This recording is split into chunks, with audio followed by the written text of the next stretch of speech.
The singers love to tell tales of chivalry.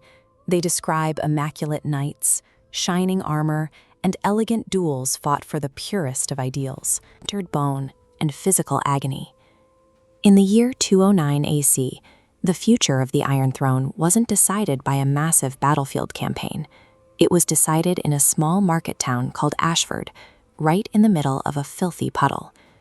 14 armored men rode onto that field for a brutal ritual of death.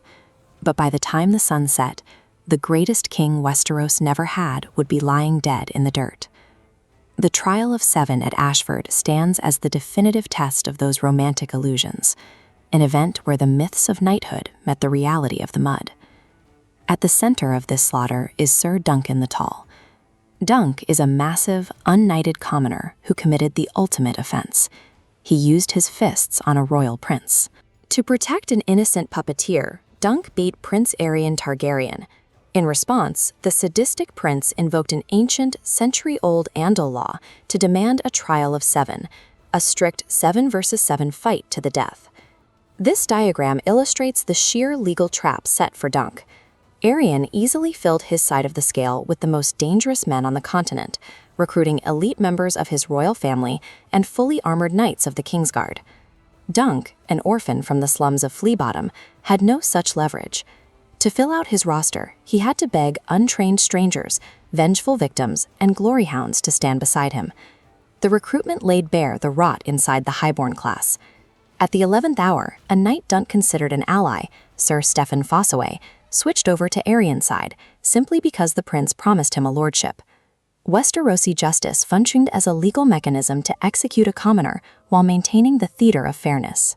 As dawn broke over the meadow, Dunk was still one man short. Without a 7th champion, his execution was immediate and guaranteed. Then, a lone rider emerged from the castle. It was Prince Baelor Breakspear, the crown prince, the hand of the king, and the direct heir to the Iron Throne. Baelor chose to risk his own life and the stability of the entire royal dynasty to fight his own brother and nephews, and he did it for a penniless stranger from the slums. If you were standing in the mud that morning, forced to make a choice, would you uphold the rigid law of your bloodline, or would you bleed to fulfill the vows of a true knight? The heralds blow their war horns, and in the mist, 14 heavily armored warhorses slam into each other at a full, terrifying gallop. This is George R.R. Martin's world, where the outcome of a battle is determined by the specific mechanics of an oath, as much as the sharpness of a blade. Baelor didn't ride onto the field out of blind, foolish nobility. He was a seasoned battlefield commander who knew exactly how to dismantle his enemies. This tactical schematic shows his opening maneuver. As the lines crashed, Baelor immediately pinpointed and isolated Aerion's 3 Kingsguard knights. He exploited their vows. Bound by sacred oaths to never harm a royal prince, Baelor legally paralyzed 3 of the field's most lethal killers.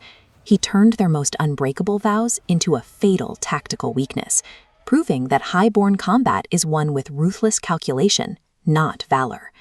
But while Baelor played chess, Dunk was losing his life in the slaughterhouse. In the first charge, Aerion unhorsed him, bringing an immaculate morning star down on his completely outmatched opponent. Dunk realized that fighting like a trained knight would ensure his death, so he abandoned the rules of the tourney entirely. Relying on his raw 7 Safrain, Dunk lunges forward. He wraps his arms around the armored prince and drags him screaming down into the muck. Highborn swordplay means nothing when a giant is sitting on your chest. Dunk grabs his own shattered shield, wielding it like a club, and batters Aerion's enameled helmet over and over until the prince begs for mercy. Take away the fluttering banners and romantic rules, and desperate street smarts will always break pristine chivalry. Across the chaotic field, Aerion's father, Prince Maekar, hears his son screaming. Consumed by panic, Maekar fights with blind, uncontrollable rage to carve a path to him.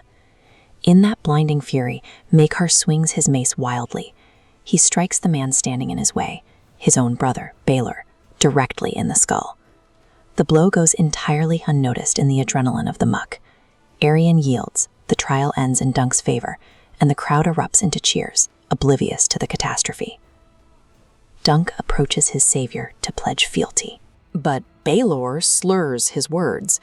As his squires pull the dented helmet from his head, the steel takes the back of his shattered skull with it. The absolute best leader the Targaryen dynasty had to offer collapses and dies in the dirt, killed by his own brother's hand. In the Game of Thrones, every honorable victory demands a permanent, devastating blood toll.